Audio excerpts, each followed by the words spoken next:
日本の歴史にはたくさんの有名人がいます。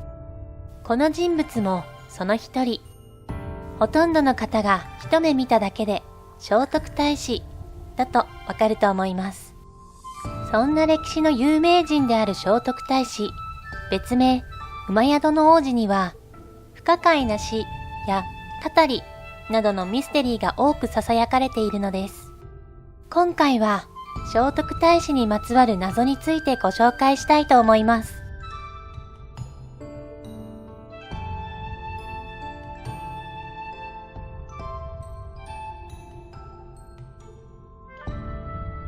聖徳太子は推古天皇の摂政として冠位12回17条の憲法を制定し、遣隋使の小野妹子を派遣したなどと言われています。10人以上もの人が一度に発した言葉を理解し、的確な返答をしていたなどの逸話などからも、人間離れした聖人のような人物ですよね。他にも聖徳太子には未来を見通す力があったと言われており、平安京の成立や黒船の来航と東京への遷都を予言していました。そして東の都は200年後、九反田が来て親と7人の子供のように分かれるだろうという予言については、九反田は近年日本を襲っている災害のことを指しているのではないかとネットで話題になっています。九反田の予言については歴史的な文献では確認できず、信憑性がないという指摘もありますが、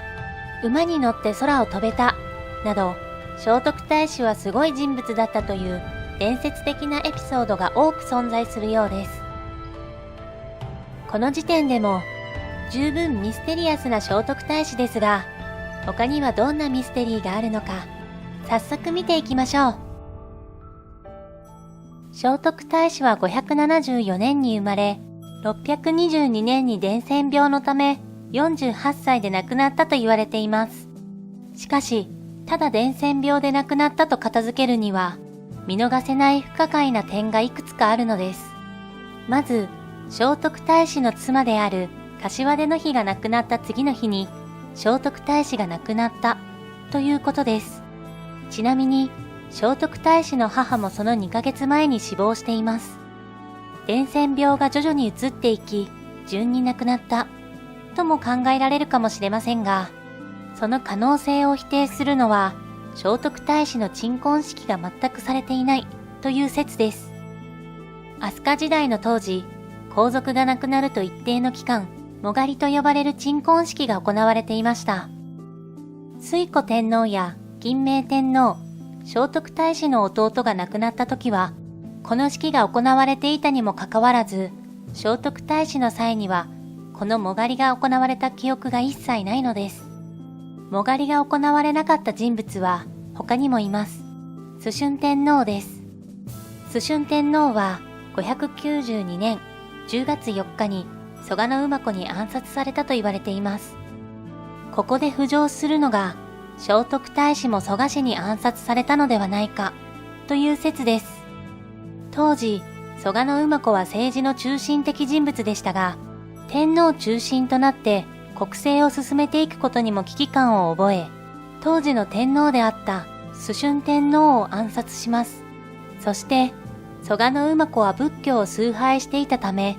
仏教よりも神道を重んじていた物部の守屋を滅ぼしています。聖徳太子もまた、仏教を取り入れながらも神道を厚く信仰するという思想だったため、蘇我馬子には聖徳太子を暗殺する理由が十分にあったと考えられます。実際に聖徳太子の死後には、政治は天皇中心のものから蘇我氏中心のものになっていきました。さらに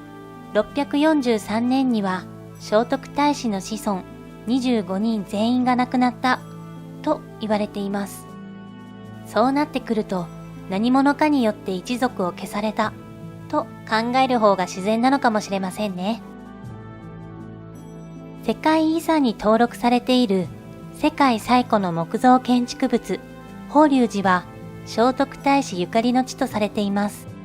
670年に焼失してから、誰がいつ何のために再建したのかについては明らかになっていませんが、ここで浮かび上がるのが、当時権力を握っていた藤原氏の存在です。聖徳太子の死後、伝染病が蔓延し、政治の中心にいた人物も相次いで病に倒れました。藤原氏は、それを聖徳太子のたたりだと考えたのです。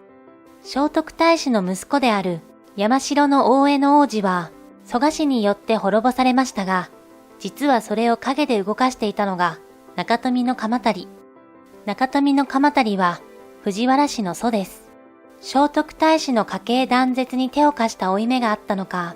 藤原氏は聖徳太子の怨霊供養のため、法隆寺を再建したとも考えられているのです。法隆寺には聖徳太子の写しみとも言われ、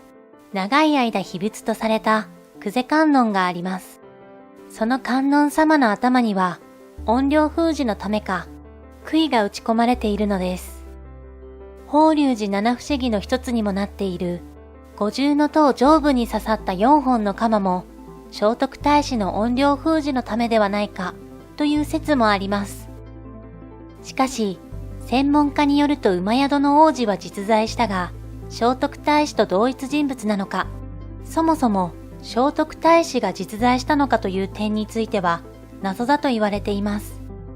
馬宿の王子はただの巫女の一人に過ぎず、政治を主導した人物ではないようです。聖徳太子は死後に生前の自責や評価に基づいて贈られる名前である死号ともされていますが、聖徳太子の偉業とされている数々の事例も創作ではないかと考えられています。17条の憲法も役人の呼び方や内容に当時にはない後世の考え方や意味が含まれているため、実際には制定されていないのではないかと言われています。摂政という官職も当時はなかったそうです。官位12回は聖徳太子が考えたのではなく、中国などで行われていたものを導入しただけで、遣隋使の派遣ももっと前から行われていたのだとか。日本書紀では聖徳太子が亡くなったことが誇張気味に記されています。一月は輝かなくなり、天地が崩れました。今後私たちは誰を頼ればいいか、とまで書かれているのです。他の天皇や王子が亡くなった際には、このような記述はありません。しかし、ここまでご紹介したことが本当だとしたら、なぜ亡くなった理由を隠したり、偉業や伝説を並べて神格化する必要があったのでしょうか。藤原氏は聖徳太子の家系断絶後、邪魔になった蘇我氏を一子の変で中野大江の王子と共に滅ぼしました。藤原氏は自分たち一族が行ったことを正当化するために、聖徳太子という偉業を成し遂げた存在を作り上げ、日本書紀に記載したのでしょうか。偉大な王子を滅ぼした蘇我氏を私たち藤原家が倒したのだと。いかがでしたか？いろいろな説があってちょっと混乱してしまいますが、少なくとも聖徳太子のイメージが少し変わったのではないでしょうか。さらに今回の動画では紹介しきれませんでしたが、聖徳太子には古代イスラエル人説やペルシャ人説、旗氏説などもっともっと奥深いミステリーが眠っているのです。後日改めてご紹介できればと思いますので、楽しみにしていてくださいね。見慣れたこの肖像画も聖徳太子の死後100年以上経った後に描かれたもので、聖徳太子を描いたという明確な証拠はなく、頭にかぶっている冠、そして身にまとっている衣服、持っている尺も聖徳太子の時代には存在しなかったものだとも言われています。今の高校の日本史の教科書からは肖像画は削除されており、人物名も聖徳太子と書かれていたのが、馬宿の王子、聖徳太子と括弧書きの記述にされているそうですよ。過去を覗き見でもできない限り、何が真実なのか私たちは知ることができないでしょう。